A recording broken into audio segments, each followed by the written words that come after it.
Hi, this is Miss Wright, and I am going to talk about a passage from Act 1 of Cyrano De Bergerac. This passage is about Cyrano's fear. In Act 1, he's talking to his best friend, Mr. Lebre, and his friend asks him why he doesn't pursue love, and he says, "My old friend, look at me and tell me how much hope remains for me with this protuberance." He means his nose. "Oh, I have no more illusions. Now and then, I may grow tender walking alone in the blue cool of evening through some garden fresh with flowers after the benediction of the rain. My poor big devil of a nose inhales April.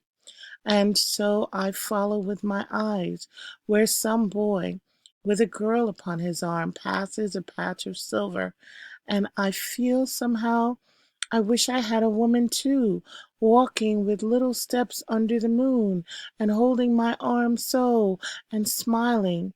Then I dream, and I forget, and then I see the shadow of my profile on the wall." Okay, so in this passage, there are several literary terms and themes that apply, and we really get to know Cyrano's inner conflicts, his inner angst, his pain and suffering. Okay, so I started with the word hope, which is not a literary term, but it occurs to me that in every story, we need to feel that the protagonist has some hope of achieving his dream. And in this passage, which comes after um, the girl selling fruit and food in the theater was kind to Cyrano, he has some hope that women would be attracted to him. So it's important for us as an audience to feel like maybe he's wrong, maybe he's not seeing himself for who he is, and that we have some hope that he can attain the love he desires. The next item that I saw in that passage was fantasy versus reality. When he uses the word illusions, I have no more illusions. He's saying that he's seeing life for the way it really is. He's not going to live in a dream world of desiring hope, of desiring the hope of love.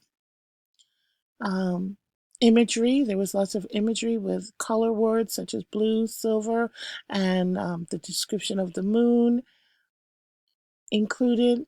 He also used hyperbole when he talks about his nose inhales April.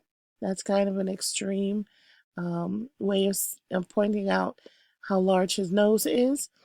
Pathos, we feel sympathy for him, or I think most readers would feel sympathy for someone because we all know how it feels to be in love or to desire love or to be kept from the love that we really want. Very few people, I think, in life have a 100% track record with love. Most people have felt the frustration and pain of love. Symbolism, the moon is also a symbol. It's a symbol of romance here, and it's a symbol of idealism. He talks about watching the young lovers walking under the moon, wanting to be like them.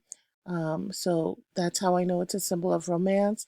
And he talks, and we know that um, the moon is down through the ages a symbol of idealism, wanting to go to the moon, um, seeing a man in the moon. More, and the last thing I saw was that there was more fantasy versus reality, where he talks about a dream, how he dreams something, which is the fantasy, but then his eyes are open and he says, "I see," and that's the reality.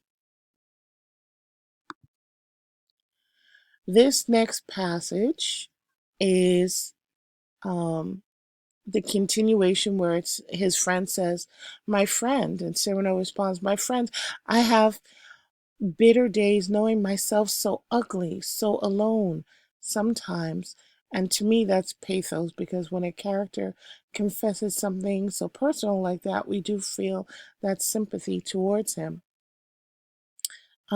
He Lebret says, "You weep?" And Cyrano quickly responds, "Oh no, um, oh, not that, ever, no." And that has to do with pride. He refuses to cry over his situation. That would be too grotesque. Tears trickling down all the way, all the long way along this nose of mine. And that was Imagery. I will not so profane the dignity of sorrow, which I thought was a very interesting idea, that there's a certain amount of dignity in suffering. And for him to cry over this situation would somehow mar the dignity of sorrow. Never any tears for me. Why, there is nothing more sublime than tears. I put epanellipsis here because nothing is repeated early in the sentence and late in the sentence. Shall I make them ridiculous in my poor person? And I define the word sublime so that you would know what it means. Sublime is of such excellence, grandeur, or beauty as to inspire great admiration or or awe.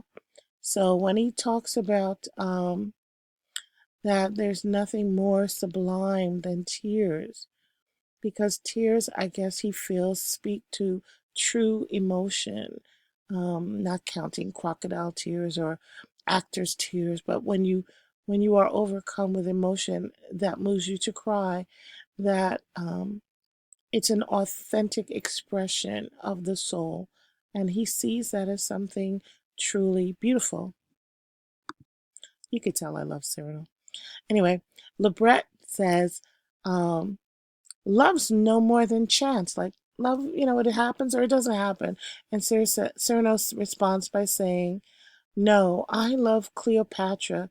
Do I appear Caesar? I adore Beatrice. Have I the look of Dante?" So Cleopatra and Beatrice were beautiful women in literature. I put literary allusion there. Lebret responds by saying, "But your wit, your courage, why, that poor child who offered you just now your dinner, you saw with your own eyes, her eyes did not avoid you." So again, the author gives us some hope that a woman would really be attracted to Cyrano. He responds by saying, "That's true."